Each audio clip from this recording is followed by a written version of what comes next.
Sa bawat hapagkainan ng pamilyang Pilipino, kadalasang may isang bote ng ketchup na kulay pula ngunit hindi gawa sa kamatis. Isa itong bagay na tila ordinaryo sa mata, ngunit sa katotohanan ay taglay ang malalim na kasaysayan, kultura at identity ng sambayan ng Pilipino. Ito ang banana ketchup, ang kakaibang sawsawang sumasalamin sa talino, likas yaman at kasaysayang kinharap ng bayan.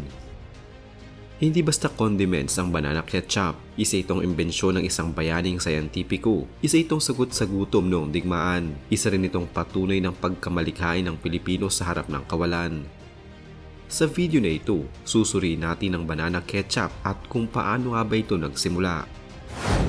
Sa higit 300 taong pananakop ng mga Kastila at pagkatapos ay mga Amerikano, unti-unting nahubog ang panlasang Pilipino. Nasanay tayo sa matamis, maalat at maasim at may halong dayuhang impluensya. Noong panahon ng mga Amerikano, isa sa mga produktong ipinakilala sa masa ay ang tomato ketchup na siyang naging paboritong sausawan ng mga sundalong Kano. Subalit hindi likas sa Pilipinas ang malawakang taniman ng kamatis na kailangan para sa ketchup. Ang tanim na saging, partikular ang saging na saba, ay mas madaling paramihin at matagal bago masira. Dito nagsimula ang kaisipang kung hindi kaya ang tomato ketchup, bakit hindi banana ketchup? Noong panahon ng kolonyalismo, ang pagkain ay hindi lang issue ng panlasa, kundi isang anyo ng kapangyarihan. Ang pagkakabit ng ketchup sa pagkaing Amerikano ay naging simbolo ng modernisasyon sa paningin ng marami, kaya't ang paggawa ng sariling bersyon gamit ang saging ay naging akto ng pag-angkin at paglaya, isang paraan ng pag-aangkop sa dayuhang impluensya ngunit ginagawa itong mas atin. Si Maria Ilagan Orosa ay hindi lamang inventor kundi isang patriotikong chemist, food technologist at guerrilla. Ipinanganak noong 1893 sa Batangas. Siya ay nagtapos sa University of Washington sa Amerika at bumalik sa Pilipinas dala ang kaalaman sa food science na hindi para sa sariling ambisyon kundi para sa bayan. Noong sumiklab ang ikalawang digmaang pandaigdig, humarap ang bansa sa matinding krisis sa pagkain. Maraming produkto gaya ng kamatis, mantika at asukal ang mahirap makuha. Sa kabila ng panganib, nagluto si Orosa sa kanyang maliit na laboratorio, hindi lamang ng pagkain kundi ng pag-asa. Isa sa kanyang pinakamalaking ambag ay ang banana ketchup gawa sa saba, asukal, suka at pampalasa. Upang ito'y magmukhang tomato ketchup, dinagdagan niya ito ng pulang food coloring. Namatay si Maria Orosa noong 1945 sa gitna ng digmaan matapos tamaan ng shrapnel mula sa bombang Amerikano, ngunit hindi namatay ang kanyang ideya. Sa bawat bote ng banana ketchup na ginagamit hanggang ngayon, buhay ang kanyang adhikain para sa bayan, siyensya at kasarinlan. Bagamat si Orosa ang inventor, si Magdalo V. Francisco Sr. ang kauna-unahang nagkomersyalisa ng banana ketchup. Noong dekada 40, inilunsad niya ang tatak na Mafran ng lumaon, sinunod nito ng brand na Jufran na pinangalanan sa kanyang anak.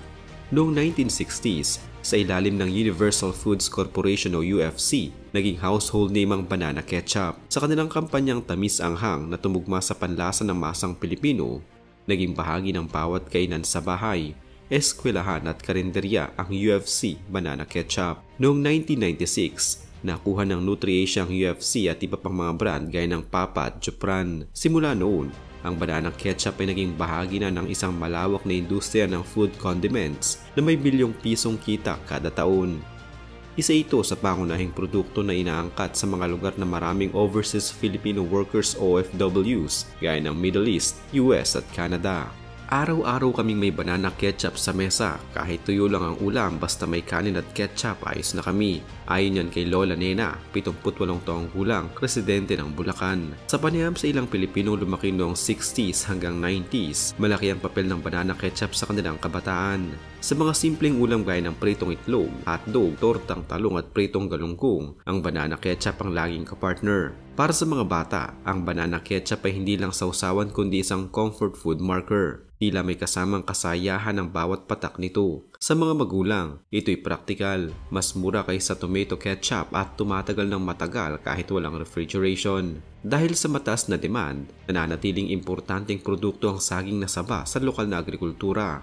Sa mga lalawigang gaya ng Davao del Sur, Bukidnon at Laguna, malaking bahagi ng kita ng mga magsasaka ang mula sa saging. Ang banana ketchup industry ay nagbibigay trabaho sa libu-libong manggagawa mula sa taniman hanggang sa pabrika. Hindi lamang sa Pilipinas popular ang banana ketchup, ito ay ini-export sa iba't ibang bansa, lalo na kung saan may malalaking komunidad ng Pilipino. Sa mga groceries sa Amerika, Australia at Middle East, makikita ang UFC, Jufran at mga artisanal brands na nagmula sa Pilipinas.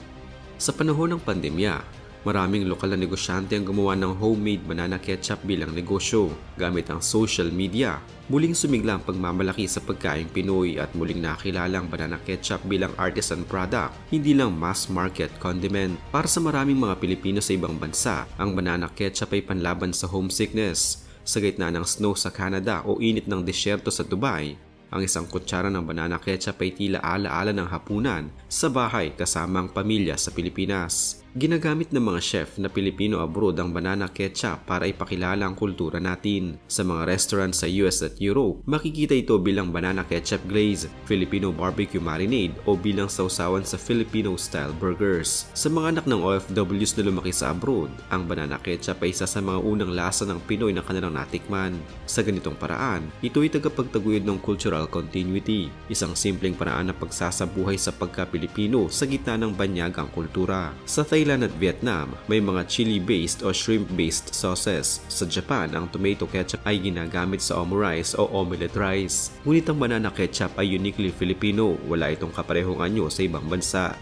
Ang banana ketchup ay simbolo ng resourcefulness. Ginamit natin kung ano ang meron at pinaganda ito. Hindi ito gaya ng tomato ketchup na mas maasim at makamatis. Ito ay mas matamis, may hint ng spices at bagay sa mga pagkain Pinoy, mula spaghetti hanggang longganisa. Lumalaganap ngayon ng mga bagong variant, ang spicy, organic, vegan at sugar-free banana ketchup. Pinapalawak ng mga negosyante ang saklaw nito sa merkado mula masa hanggang sa gourmet. Inilalagay na rin ito sa mga aklat-aralin bilang bahagi ng Filipino inventions. Ginagamit din ito sa mga exhibit sa mga museo ng pagkain at bahagi ng mga culinary tour para sa mga dayuhang turista. Sa social media, maraming content creators ang gumagamit ng banana ketchup bilang sangkap sa kakaibang recipes, banana ketchup carbonara, banana ketchup ribs at iba pa. Sa ganitong paraan, patuloy na nagbabago ang imahe nito, mula sa sausawang pangmasa tungo sa sausawang may klaseng kwento. Ang banana ketchup ay hindi lang produkto, isa itong kwento ng kababaihang siyentipiko ng magsasakang Pilipino ng batang sabik sa agahan ng OFW na naulila sa tahanan. Isa itong metapora ng pagka-Pilipino, marunong dumiskarte, kayang gumawa ng bago gamit ang lumang sangkap at may malasakit sa bayan sa bawat hakbang. Sa bawat patak ng banana ketchup, hindi lang lasa ang dala nito kundi kasaysayan, kultura at puso. Kaya sa susunod na ibubuhos mo ito sa iyong hotdog o torta, tandaan mo, ikaw ay bahagi ng isang makulay at masarap na kasaysayang Pilipino.